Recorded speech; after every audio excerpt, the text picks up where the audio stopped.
하나님께서 말씀 위에 은혜를 더하여 주시게 되기를 간절히 소원합니다. 한번 따라합니다.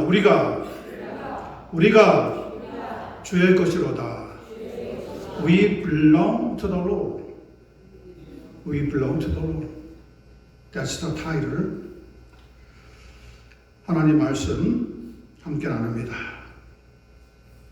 어느 유치원 선생님이 아이들의 부모님을 초청해서 종이 한 잔씩을 나누어 주고 설문을 했다고 합니다. 질문의 제목은 이런 것입니다. 지금 유치원에 다니고 있는 당신의 자녀가 앞으로 자라나서 어떤 사람이 되기를 원하십니까? 나누어 드린 종이에 써 주시면 좋겠습니다. 부모님이 원하는 자녀 상이 있잖아요. 어떤 자녀가 되기를 원합니까?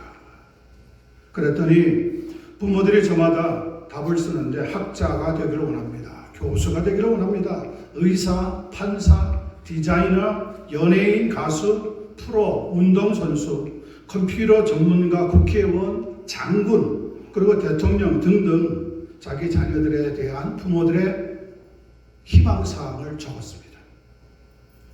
그런데 한 어머니가 적어서 낸 대답이 선생님의 눈을 동그랗게 만들어버렸습니다. 어떤 대답인지 아세요? 저는 제 아들이 커서 다른 사람에게 실수했을 때 미안합니다. 저의 잘못입니다. 라고 말할 줄 아는 사람이 되기를 원합니다. 이 대답을 들으면서 저는 가슴이 울컥했는데 여러분은 어떻습니까? 여하간 저는 제 인생 70년을 살아오면서 자기 자녀에 대해서 이런 희망을 가진 사람을 한 번도 만나본 적이 없는 것 같습니다. 아마 우리 성도들 가운데서도 이렇게 생각하는 사람은 그리 많지 않을 줄로 압니다. 그러나 이런 대답을 써낸 그 어머니의 자녀는 그 후에 자라서 큰 인물이 되었을 것이라고 저는 생각합니다. 미안합니다. 내 잘못입니다. 용서해 주십시오. 라고 말할 수 있는 것은 큰 인물들만이 할 수 있는 대답이기 때문에 그렇습니다. 오늘 우리가 대하고 있는 본문을 자세히 보면 주를 위하여, 또 자기를 위하여, 그리고 우리 중에 우리가 그런 단어들이 눈에 띄는 것을 알 수가 있습니다. 그것은 곧 삶의 목적이 누구에게 있는지를 설명하기 위해서 동원된 단어들입니다. 성경이 우리의 삶의 목적은 과연 무엇이라고 하고 있는지 함께 살펴볼 때에 우리 모두에게 귀한 하나님의 큰 은혜가 넘치는 이 시간 되기를 간절히 축원합니다. 축원합니다. 5절 말씀 보겠습니다. 어떤 사람은 이 날을 전날보다 낮게 여기고 어떤 사람은 모든 날을 같게 여기나니 각각 자기 마음으로 확정할지니라. 여러분, 이 말씀을 건성으로 들으면 오해하기 딱 좋은 말입니다. 모든 날이 똑같은데 이 날을 전날보다 낫다고 여기든지 아니면 모든 날을 같게 여기든지 따질 이유가 무엇이냐. 자기 마음에 드는 날을 골라서 그 날이 중요하다고 정하면 될 거 아니냐 생각할 수 있기 때문입니다. 그래서 킹 제임스 버전 흠정역 성경에 보면 이렇게 번역이 되어 있습니다. 사람에 따라 어느 한 날을 다른 날보다 더 높이 평가하는 사람이 있고 모든 날을 똑같이 생각하는 사람도 있습니다. 이런 일은 각자가 자기 마음에 정한 대로 할 것입니다. 그렇게 번역을 해놓았습니다. 그런데 문제가 무엇이 문제냐? 이것을 안식일에 적용시켜 보면 더욱 그러하다는 것을 느낄 수가 있습니다. 무엇이 더욱 그러하다는 것을 느낄 수가 있습니까? 한 날이 다른 날보다 낫다 혹은 중요하다고 하는 것을 마치 사람이 결정할 수 있는 것 같이 느껴진다는 거죠. 각각 자기 마음에 확정할지라 그랬으니까 내가 내 마음대로 결정하면 될 거 아니냐라는 생각이 들게 되어진다는 겁니다. 그런데 여러분, 이 5절 말씀을 안식일에다가 적용시켜 보면 전혀 다른 뜻이 나온다는 것을 발견할 수가 있습니다. 출애굽기 20장 8절에 보면 성경은 안식일을 기억하여 거룩히 지키라 말씀하고 있습니다. 여기서 안식일이라고 하는 것은 한 주일의 마지막 날이 되는 토요일에 해당합니다. 하나님은 구약 백성들에게 그 안식일인 토요일을 기억하여 거룩히 지키라고 명하셨다는 겁니다. 왜 거룩하게 지키라고 말씀하셨을까요? 출애굽기 20장 11절에 이렇게 설명이 되어 있습니다. 나 여호와가 안식일을 복되게 하여 그날을 거룩하게 하였느니라. 여러분 들으셨습니까? 여호와 하나님께서 토요일인 안식일을 복되게 하셨고 또 그날은 거룩하게 만드셨기 때문에 우리는 안식일을 기억하여서 거룩히 지켜야 한다는 겁니다. 그러니까 어느 한 날이 더 낫다, 더 중요하다고 결정할 수 있는 것은 사람이 아니라 오직 하나님 한 분밖에 없다고 하는 사실입니다. 만약에 우리가 월요일에 모여서 예배드리면 어떻고 목요일에 모여서 예배드리면 어떠하며 일요일에 예배드리면 어떠하냐고 하면서 다 똑같은 날이니까 우리의 마음에 정한 날에 모여서 예배드리면 된다고 본문을 해석해버리면 여러분 심각한 문제를 알 수가 있습니다. 그것은 곧 하나님의 주권, 하나님의 안식일을 거룩하게 하셨다고 하는 하나님의 주권에 위반되는 일이라는 말이죠.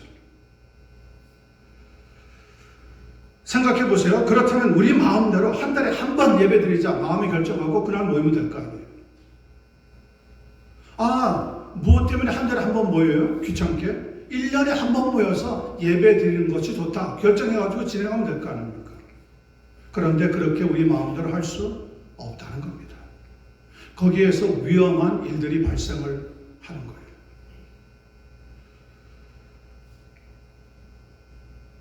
물론 어떤 사람은 생일을 더 중요하게 여기는 사람들이 있습니다.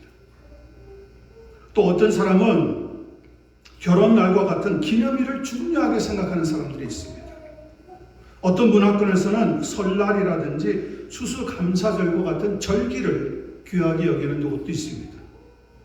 또 제사를 드리는 사람들은 부모님이 돌아가신 기일을 중요하게 여깁니다. 저도 이런 날들이 중요하고 나름 의미가 있다는 점에는 동의합니다. 그런데 이런 것들의 공통점이 무엇이냐? 다 사람이 그렇게 정해버렸다는 겁니다. 사람이 정하고 사람이 중요하다고 여기고 있다는 거죠. 그렇다면 성경은 여기에 대해서 뭐라고 하고 있는지 말씀 두 군데를 살펴보고 첫 번째 말씀을 정리하려고 합니다. 가나디아서 4장 10절과 11절입니다. 너희가 날과 달과 절기와 해를 삼가 지키니 내가 너희를 위하여 수고한 것이 헛될까 두려워하노라. 왜 헛될까 두려워한다고 말씀하고 있어요. 그것은 하나님을 믿는다고 하는 성도들이 여전히 날과 절기와 달과 해를 지킴으로 연약하고 천박한 초등학문으로 돌아가서 다시 그들에게 종노릇 할 수 있기 때문에 그렇다는 거죠. 두 번째, 골로새서 2장 16절 17절 말씀은 이렇게 우리에게 교훈을 주고 있습니다. 그러므로 먹고 마시는 것과 절기나 초하루나 안식일을 이유로 누구든지 너희를 비판하지 못하게 하라. 이것들은 장래일의 그림자이나 몸은 그리스도의 것이니라.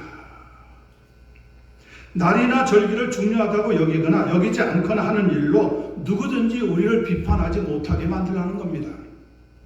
왜냐하면 이런 것들은 장래일의 그림자이지 실체가 아니기 때문에 그렇다는 거죠.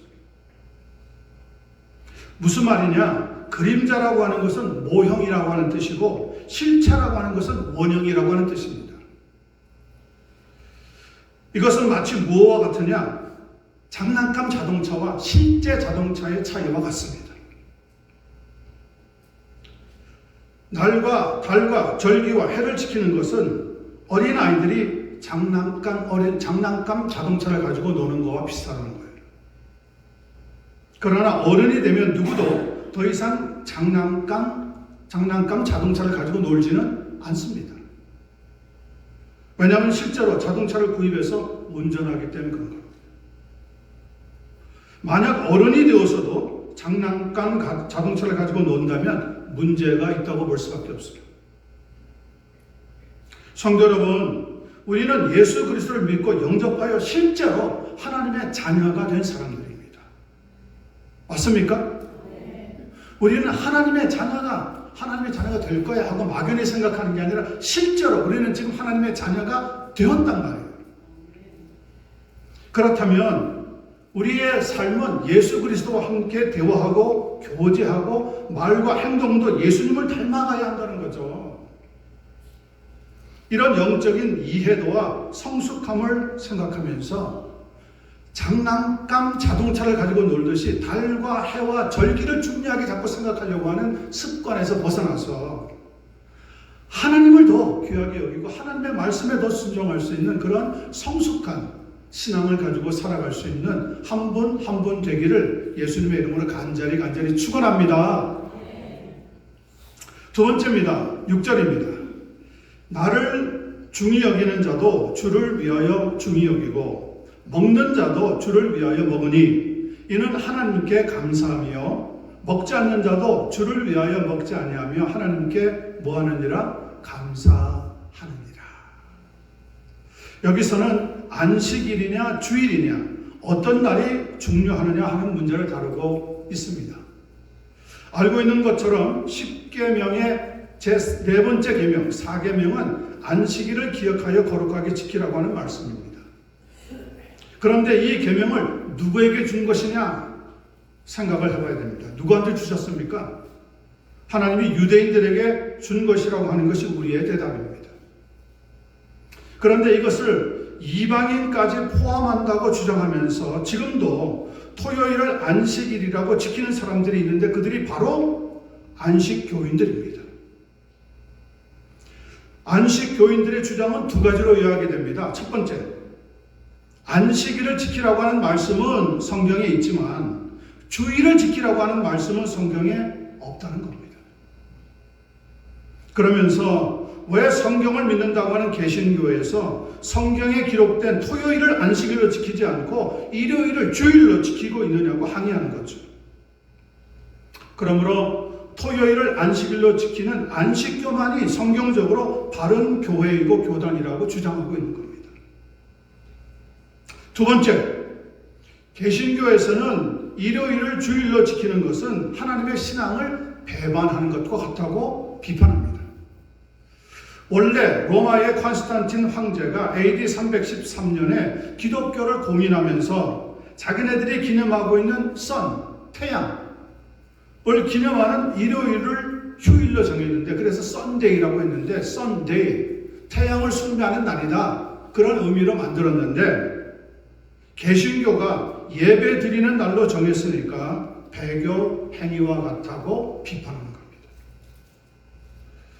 더 나아가서 계시록에 언급되어 있는 멸망당할 짐승의 표라고 하는 것이 있는데 그 짐승의 표가 뭐냐? 그것은 주일에 모여서 예배 드리는 사람들이 바로 그렇게 짐승의 표를 받아가지고 성경에 없는 짓을 하고 있기 때문에 그들은 구원받을 수 없고 죽으면 지옥에 들어가게 된다고 주장하고 있다는 거죠. 그러나 이것은 억지 주장에 불과합니다. 기독교가 비록 313년에 공인이 되어서 더 이상 카타콤이라고 하는 지하 교회에 모이지 않고 지상으로 올라와서 따뜻한 햇볕과 신선한 공기를 마시면서 자유롭게 예배 드릴 수 있게 되었지만 주일에 모여서 예배 드리는 것은 313년 이후부터가 아니라 313년 훨씬 전에 초대교회 교인들이 모여서 예배 드릴 때부터 벌써 주일날 예배가 시작이 되었다는 겁니다.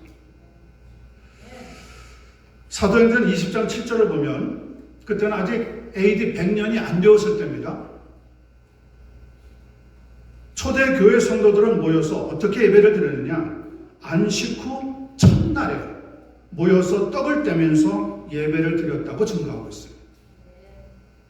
그 주간의 첫날에 우리가 떡을 떼려 하여 모였더니 바울이 이튿날 떠나고자 하여 그들에게 강론할세 말을 밤중까지 계속하였더라. 예배 드리면서 말씀을 중요한 말씀이라고, 마지막 말씀이라고 아주 강조하면서 전하고 떠났다는 거죠. 여기에서 그 주간의 첫날이라고 하는 것은 토요 안식일 이후의 첫날인 일요일을 가리키는 겁니다. 또 요한계시록 1장 9절에서 10절 말씀을 보면 밤모섬으로 귀향을 갔던 요한 사도가 안식 후 첫날에 하나님의 말씀을 받았다고 기록하고 있습니다. 나 요한은 너희 형제여 예수의 환난과 나라와 참음에 동청하는 자라 하나님의 말씀과 예수 증언하였으므로 말미암아 밤모라 하는 섬에 있었더니 주의 날에 내가 성령에 감동되어 내 뒤에서 나는 나팔 소리 같은 큰 음성을 들었느니라. 여기서 주의 날이라고 하는 것은 안식일 다음 날인 일요일을 가리킵니다. 그때부터 우리는 주일, 주님의 날, The Lord's Day라고 하는 말로 바꿔서 사용을 하고 있다는 거죠. 사도신경과 함께 우리 장로교회의 신조로 받아들인 웨스트민스터 신앙고백서 21장을 보면 안식일과 주일 개념에 대해서 이렇게 자세하게 잘 설명하고 있습니다. 들어보세요. 이 안식일이 창세 이후 그리스도의 부활까지는 일회 중 마지막 날이었습니다. 토요일이었습니다.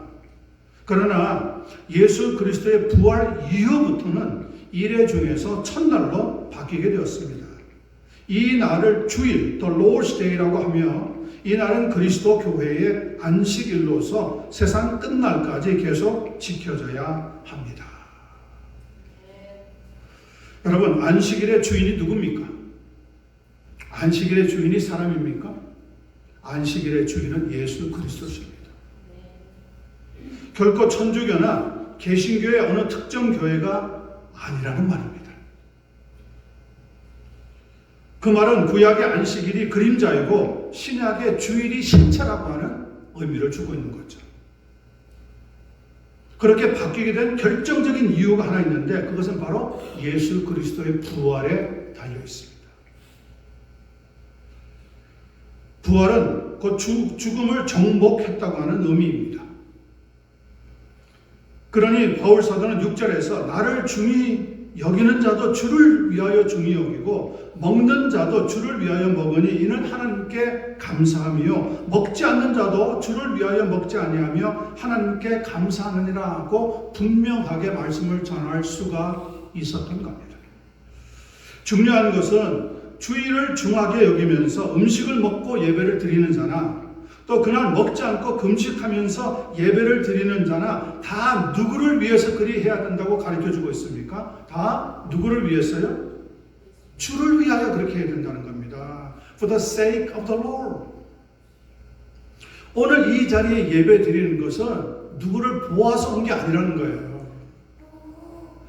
어떤 아무개 성도가 보고 싶어서 온 것이 아니라는 거예요. 그게 메인 펄포스가 아니라는 거죠. 예배드리는 참 목적은 예수 그리스도를 위하여 예배를 드려야 된다는 거예요. 왜냐? 이 주일 예배의 대상이 누굽니까? 하나님이시라는 거죠. 하나님. 여러분, 예배의 대상이 바뀌면 안 됩니다. 처음에는 사람 보러 올 수 있어요. 그런데 그게 시간이 지나면 이제 더 이상 사람은 안 보이고 하나님이 보여야 되는 거죠. 왜냐하면 하나님이 예배의 대상이니까. 그 외에 다른 목적을 가지고 예배를 드리는 건 전부 잘못됐다는 거예요. 내가 이제 교회의 직분자가 됐는데 싫어도 할 수 없이 나가야지. That's wrong attitude. 그게 잘못된 거라니까. 제가 한번 이전에 설교하면서 예화를 든 적이 있죠. 어떤 분이 글쎄 그날은 주일인데 교회를 가고 싶지 않더래요. 그래서 자기 엄마한테 얘기했답니다. 어머니, 나 오늘 교회 가고 싶지 않아요. 이유가 뭐냐? 교회 가면 꼴보기엔 사람들이 있고 나를 알먹이는 사람도 있고 힘들게 하는 사람도 있고 오늘은 마음이 땡기지 않습니다. 그랬더니 어머니가 이것저것 다 설명하면서 마지막으로 한 얘기 기억나세요? 그래도 너는 교회 가느니라. 왜? 너는 그 교회 목사니까. 여러분, 목사라고 해서 매일 주일 되면 교회 가고 싶은지 아세요? 목사님들도 때로는요, 교회 가면 힘들다는 거 알아요. 목사님들 가운데 제일 큰 골치가 뭔지 아세요? 목사님들이 가지고 있는 병이 하나 있는데 그걸 가리켜서 우리가 Sunday Syndrome이라고 합니다. 주일날 교회 가면 만나는 장로님이 무서운 거예요. 만나는 권사님이 무서운 거예요. 아무개 성도가 무서운 거예요. 또 무슨 말을 할까? 그냥 이 얘기하고 사실은 두려운데요. 돌아선 때 뒤에다가 대고 무슨 얘기하면 심장이 툭 떨어집니다. 어떤 목사님은 얼마나 힘든지 예배 드리러 가기 전에 우왕청심한 하나를 먹고 들어간다잖아요. 너무 스트레스 받아가지고. That's all wrong attitude. 모두가 다 잘못된 거예요. 예배는 누구를 위해서 드리는 겁니까? 주를 위하여 드려야 합니다. 맞습니까? 예배는 주님을 위해서 드려야 하는 거예요. 주님이 우리 예배의 목적이요, 중심입니다. 중요한 것은 주의를 중하게 여기면서 음식을 먹고 예배를 드려도 괜찮고, 그날 먹지 않고 금식하면서 예배를 드려도 괜찮은데, 중요한 것은 누구를 위해서 그렇게 해야 되느냐? 주를 위하여 그렇게 해야 합니다. To the Lord. To the Lord. 이 말이 3번이나 언급되고 있는데, 그것은 복음의 핵심은 날과 달과 절기와 해를 지키는 데 있는 것이 아니라 오직 주를 위하여 예배를 드리는 데 있다는 것을 강조하기 위해서 그렇습니다. 여러분, 우리가 주님을 중심으로 해서 예배 드리면 어떤 유익이 있는 줄 아세요? 3가지 유익이 있습니다. 로마서 12장 1절과 2절은 우리에게 이렇게 말합니다. 그러므로 형제들아, 내가 하나님의 모든 자비하심으로 너희를 권하노니 너희 몸을 하나님이 기뻐하시는 거룩한 사한 제사로 제물로 드리라. 이는 너희가 드릴 영적 예배니라. 너희는 이 세대를 본받지 말고 오직 마음을 새롭게 함으로 변화를 받아 하나님의 선하시고 기뻐하시고 온전하신 뜻이 무엇인지 분별하도록 하라. 3가지 유익이 2절에 부수적으로 설명이 되어 있잖아요. 첫 번째, 어떤 유익이 있습니까? 우리가 이 세대를 본받지 않게 되어진다는 거예요. 예배에 집중하고 예배를 예수 그리스도를 위해서 드리게 되면 우리의 마음이 자꾸 세상으로 나가는 것들이, 세상을 본받고 싶고 세상의 유행을 따라가고 싶고 세상과 짝하고 싶은 마음이 점점 사라지게 된다는 거예요. 참된 예배의 첫 번째 유익함이 그것입니다. 두 번째는 우리의 마음을 새롭게 함으로 변화를 받아. 우리 마음에 변화가 일어난답니다. 정말 살아있는 예배를 드리면 우리 마음에 변화가 일어납니다. 그래서 새로운 사람이 되는 거예요. 예배 드리다가 회개하고 예배 드리다가 예수 믿고 예배 드리다가 하나님 만나는 사람이 생기는 거죠. 여러분, 이 세상에 누구를 만나느냐에 따라서 내 인생이 달라지잖아요. 그런데 하나님을 만나면 우리의 인생은 완전히 달라집니다. 만나지 못해서 매일 주저주저하고 방황하는 거지, 예수 그리스도를 딱 만나면 우리의 삶의 모든 것이 결론이 내렸습니다. 내가 하나님 믿고 살아야 되겠다. 우리의 마음의 변화를 받아라. 여러분의 말이나 행동이나 생각이나 하고 있는 모든 일들이 아직까지 아무런 변화가 없다 그러면 아직 주님을 전격적으로 만나지 못해서 그런 겁니다. 3번째 유익함이 나타납니다. 어떤 유익이 있습니까? 하나님의 선하시고 기뻐하시고 온전하신 뜻인지 무엇인지 분별하게 됩니다. 지금까지는 내가 좋아서 내가 하고 싶어서 내가 원해서 일들을 저질러 나갔지만 이제는 무슨 일을 하기에 앞서서 이게 하나님이 기뻐하실까? What would Jesus do? 예수님이라면 이 일을 어떻게 하실까? 이렇게 분별하는 놀라운 변화가 우리의 삶에 유익하게 일어나게 되는 거죠. 첫째, 이 세상을 본받지 않게 되고, 두 번째, 마음을 새롭게 하여서 변화의 삶이 이루어지고, 세 번째, 하나님이 기뻐하시고 온전하시고 선한 뜻이 무엇인지 분별하게 되어진다는 겁니다. 예수님은 마태복음 12장에서 인자는 자기 자신이 안식일의 주인이라고 말씀하셨습니다. 그러면서 솔로몬이 화려하고 거대한 성전을 지었지만 나는 성전보다 더 크니라. 또 니느웨 사람들이 요나의 전도를 듣고 회개하였지만 나는 요나보다도 더 크니라 말씀하셨습니다. 남방 여왕이 솔로몬의 지혜로운 말을 들으려고 땅 끝에서 왔지만 나는 솔로몬보다 더 크니라 우리에게 말씀해 주셨습니다. 중요한 것은 그러므로 우리가 서로 자기 신앙이 더 좋다고 다른 사람의 신앙을 함부로 판단해서는 안 된다는 거죠.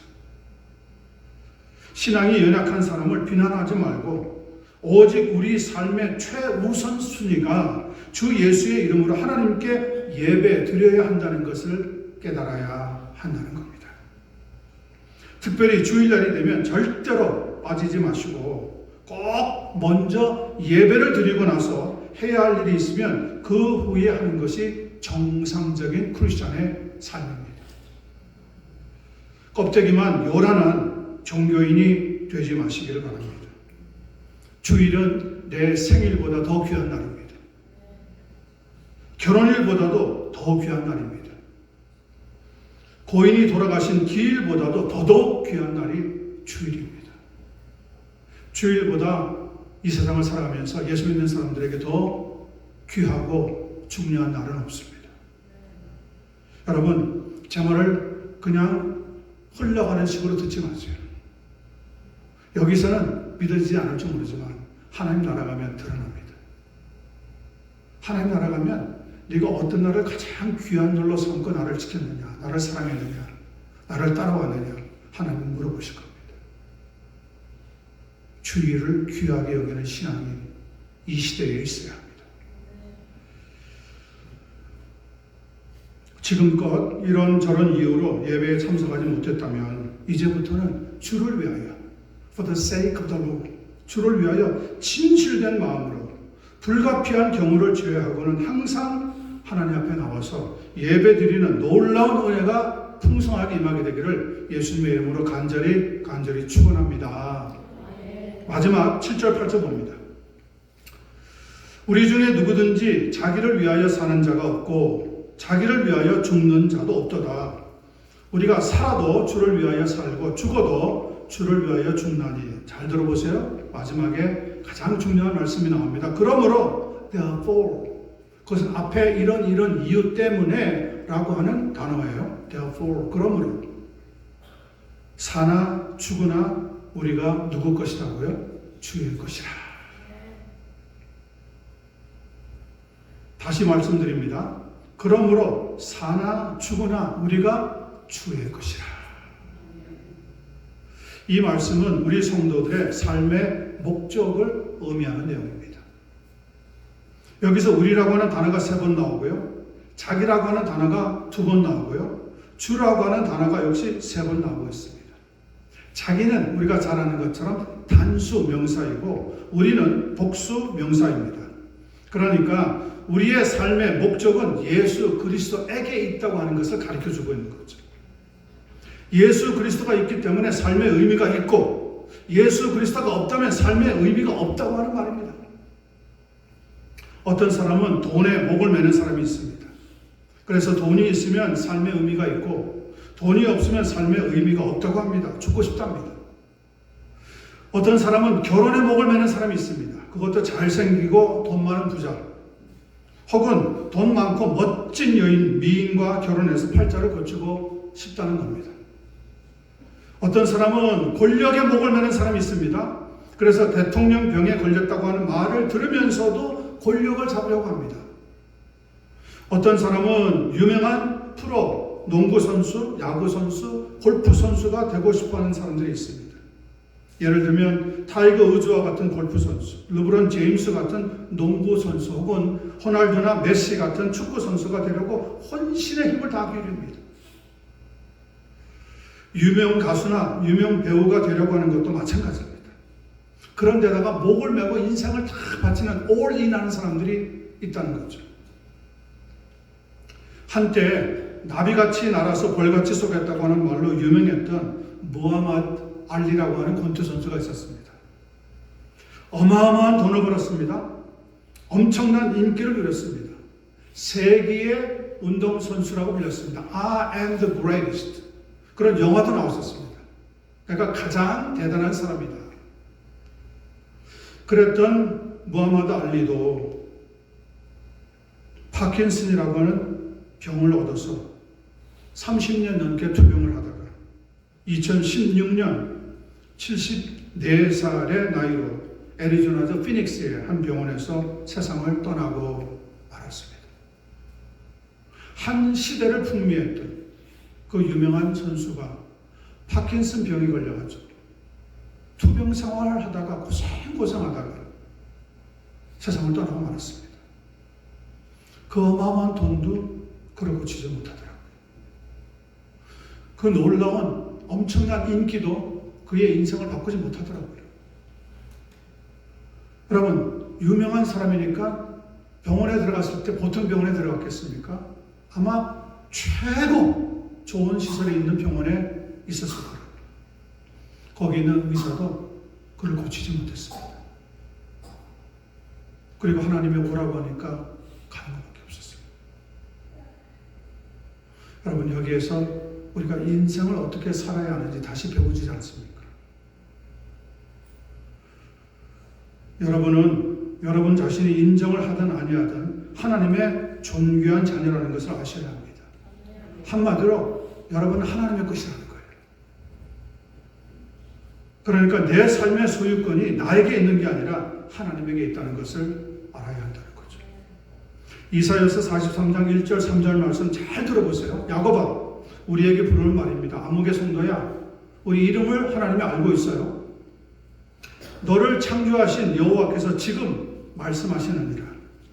이스라엘아, 너를 지으신 이가 말씀하시느니라.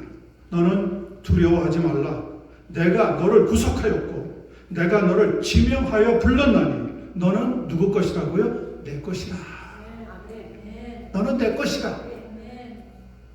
내가 물 가운데 지나갈 때 내가 너와 함께 할 것이요, 강을 건널 때 물이 너를 침몰하지 못하게 할 것이며 네가 불 가운데 지나갈 때도 타지도 아니할 것이요 불꽃이 너를 사르지도 못하리니 대저 나는 여호와 네 하나님이요 이스라엘의 거룩한 이요 네 구원자임이라.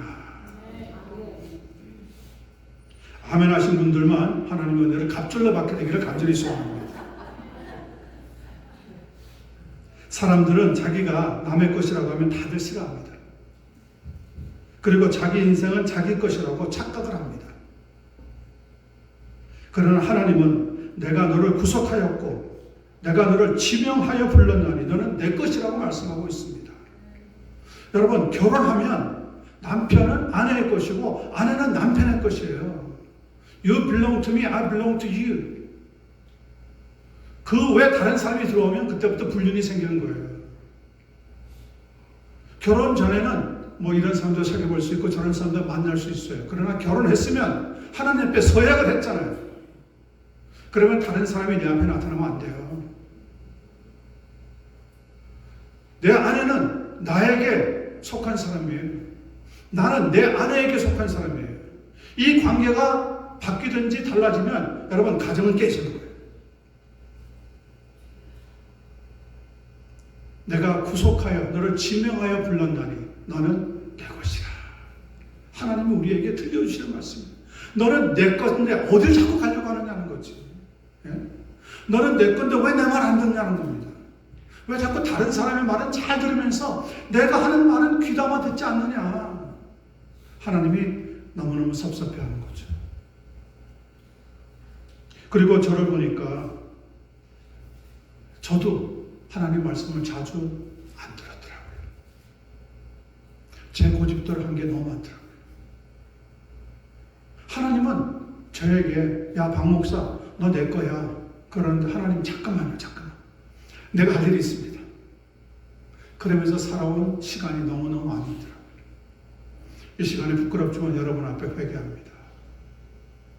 하나님 것입니다. 나의 삶의 소유권이 다른 사람에게 없습니다. 나에게도 없습니다. 하나님에게만 있습니다.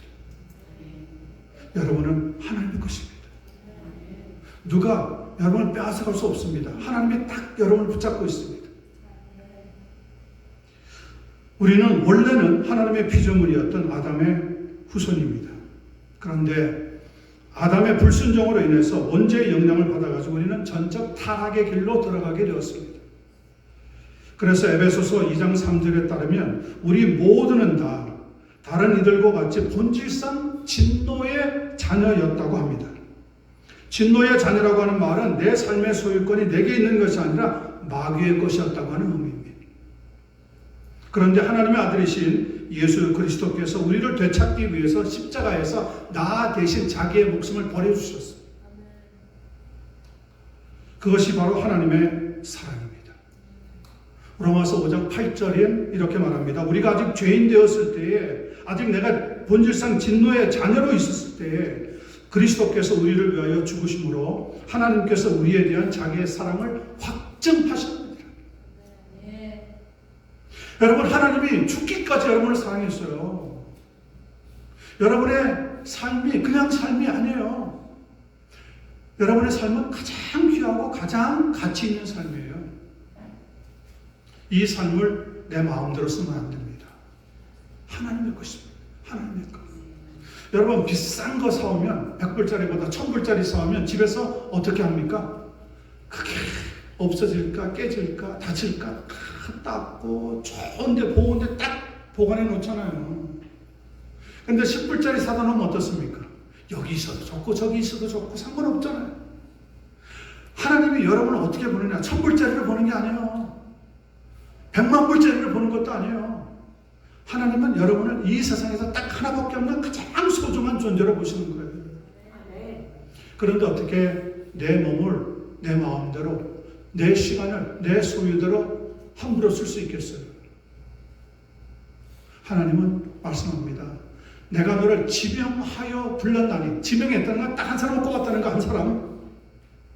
지명하여 불렀나니 너는 내 것이라. 여러분, 하나님의 것이 되었다는 것이 얼마나 좋은지 모르겠어요. 그 말씀은 하나님은 절대로 나를 마귀에게 빼앗기지 아니하신다는 이야기입니다. 그래서 오늘 로마서 8장 마지막 부분에 보면 이런 말씀으로 결론을 내리고 있습니다. 그러므로 사나 죽으나 우리가 주의 것이로다. 한번 따라합니다. 우리가 크게요. 우리가 주의 것이로다. 믿습니까? 아멘입니까? 우리는 주의 것, 하나님의 것이 하나님의 것.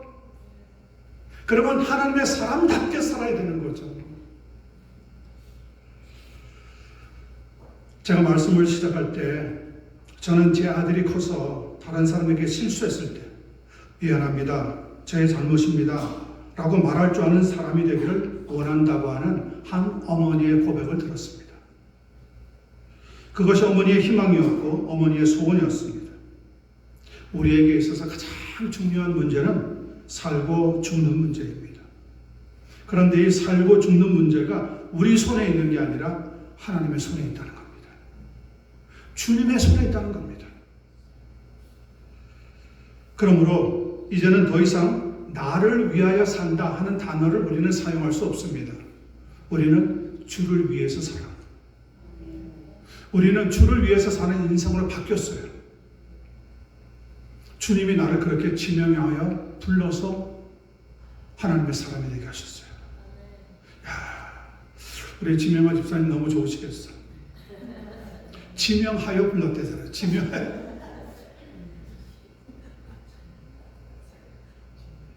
나를 위하여가 아니라 주를 위하여로 바뀐 인생을 살아가셔야 하는 겁니다. 이것이 예수를 믿는 사람의 참 모습입니다. 갈라디아서 2장 20절 말씀만 같이 나누고 말씀을 정리합니다. 내가 그리스도와 함께 십자가에 못 박혔나니 그런즉 이제는 내가 사는 것이 아니요 오직 내 안에 그리스도께서 사신 것이라. 그런데 이제 내가 육체 가운데 사는 것은 나를 사랑하사 나를 위하여 자기 자신을 버리신 하나님의 아들을 믿는 믿음 안에서 사는 것이라. 이제 우리는 어떻게 살아야 합니까? 나를 사랑하면서 나를 위하여 죽으신 하나님의 아들을 믿는 믿음 안에서 사는 거예요. 믿음 안에서. 오늘부터 나를 사랑하사 나를 위하여 자기 자신을 버리신 하나님의 아들을 믿는 진짜 믿음, 그 믿음 안에서 살아가는 한 분 한 분 되시기를 예수님의 이름으로 간절히 축원합니다.